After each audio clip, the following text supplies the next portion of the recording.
Bienvenidos y bienvenidas.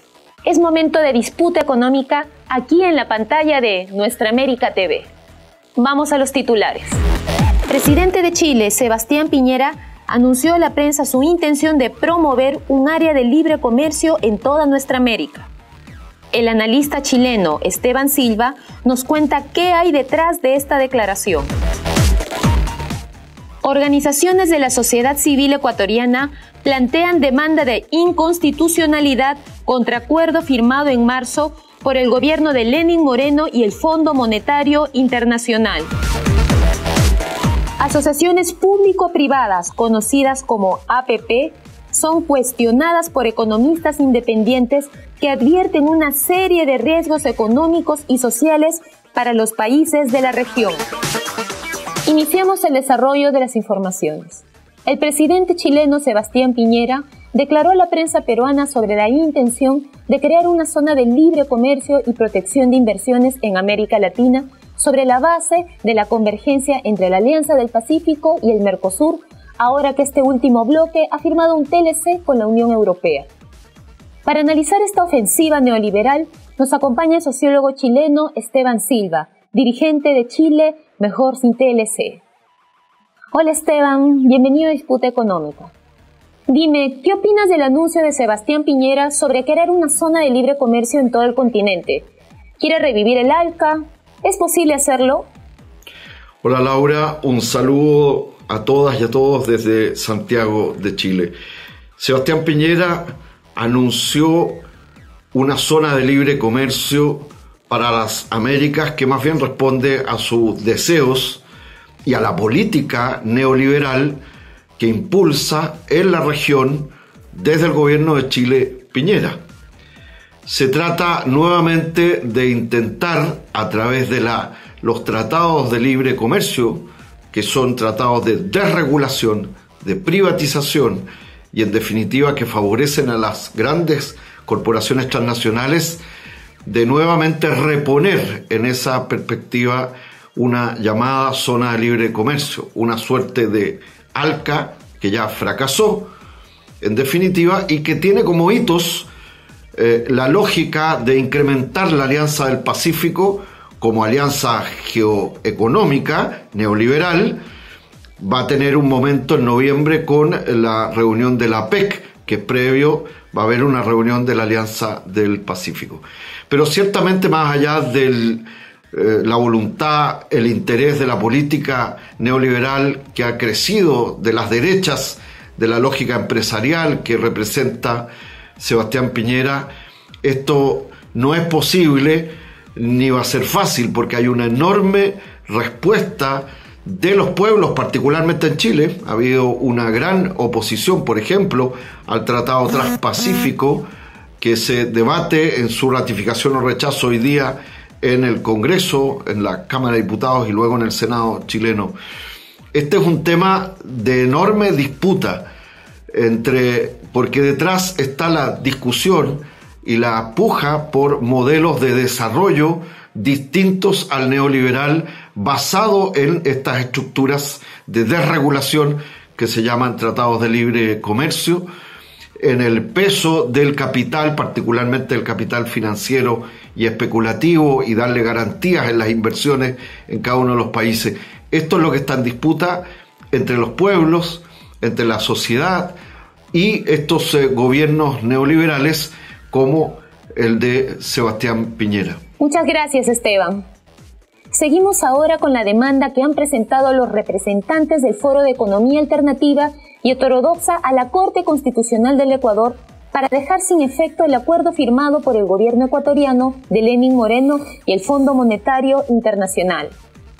Pablo Iturralde, miembro del Foro y director del Centro de Derechos Económicos y Sociales del Ecuador, nos dice en qué consiste este acuerdo y por qué es inconstitucional.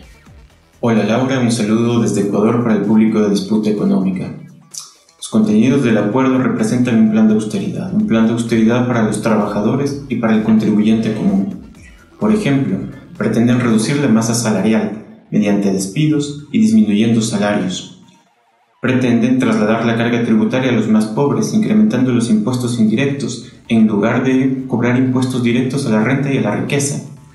Pretenden disminuir el tamaño del Estado, afectando el sector de la salud, afectando el sector de la educación y privatizando los activos estatales. El acuerdo es inconstitucional porque viola el artículo 419 y el artículo 438 de la Constitución, que obligan a que este acuerdo deba pasar por la Asamblea Nacional y por la Corte Constitucional. Pero además, los contenidos del acuerdo también son inconstitucionales porque violan una serie de derechos que están garantizados por nuestra Constitución. Por ejemplo, el derecho al trabajo, el derecho a la salud y el derecho a la educación. Pablo, ¿a dónde va la gestión económica del presidente Lenín Moreno a la luz de estos acuerdos? De todo esto, podemos esperarnos una mayor desaceleración económica. El propio FMI aceptó que el Ecuador crecería más si no aplicamos sus medidas. Eso repercute en un incremento de la pobreza y un incremento de la desigualdad social. ¿Y para qué? Para sostener las ganancias del sector importador y del sector financiero. Veamos, por ejemplo, desde el año 2017 hasta acá las importaciones han crecido 30% y el último reporte anual de la banca muestra que sus utilidades crecieron 40%. Mientras tanto, el país el último año apenas creció un 1%. Cambiamos de tema. Las asociaciones públicos-privadas más conocidas como APP son mecanismos de inversión donde las empresas reemplazan al Estado como prestador de servicios públicos asegurando sus ganancias, muchas veces en perjuicio de los usuarios. Justamente esta semana se realizó en Lima un foro internacional para analizar los impactos de las APP en la región. Organizado por la Universidad Católica del Perú y la Universidad de Londres Birkbeck, se convocó a especialistas de la academia y de organizaciones sociales de Europa y América Latina. 3 de las participantes nos acompañan. Empezamos con María José Romero, politóloga uruguaya, analista de la Red Europea sobre Deuda y Desarrollo. Bienvenida, María José. ¿Cuáles son los riesgos económicos de las APP? ¿Son más caras que la obra pública? El costo del financiamiento de capital es más caro, sin duda alguna. También las APPs conllevan riesgos fiscales importantes. Las APPs tienen pasivos contingentes. Entrar en una APP para el sector público significa asumir pasivos contingentes que muchas veces no son transparentes. Vamos con Patricia Miranda, economista boliviana, analista de la Red Latinoamericana por Justicia Económica y Social. ¿Qué relación hay entre APP y corrupción? Bien, el sector de infraestructura es uno de los favoritos para implementar alianzas público-privadas. Y sabemos por nuestra experiencia y también por las estadísticas que este sector es uno de los que más casos de corrupción y un mayor índice de corrupción presenta. Las iniciativas de alianzas público-privadas buscan cerrar las brechas de infraestructura, buscan promover mayores inversiones en infraestructura. Y ante los riesgos fiscales que hemos escuchado que tienen las alianzas público-privadas y el mayor costo que tienen, que además de ser acompañadas de corrupción, le suma aún más al costo, pero también a la eficiencia en el impacto que puedan tener estos proyectos. Y finalmente con Verónica Serafini, economista paraguaya de la campaña ciudadana Decidamos. ¿Cuáles son los impactos de las APP en la igualdad de género? Estos impactos son potenciales y están solamente a título, como el título en la bibliografía, porque los estudios no están dando evidencia segura sobre esos impactos. Hay impactos que están dispersos y son parciales, a veces hay impactos positivos, como por ejemplo aumentos de las coberturas, pero en contrapartida para ese aumento de la cobertura, la estrategia fue aumentar las cesáreas, reduciendo el derecho al parto natural.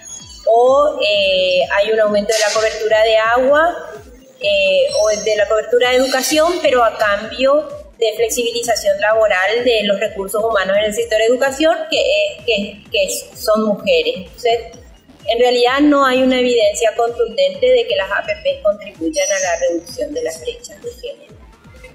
Un dato final es que de todas las APP invertidas en el mundo, el 37% están en América Latina.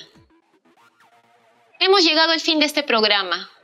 Nos vemos en la siguiente edición de Disputa Económica, siempre por Nuestra América TV.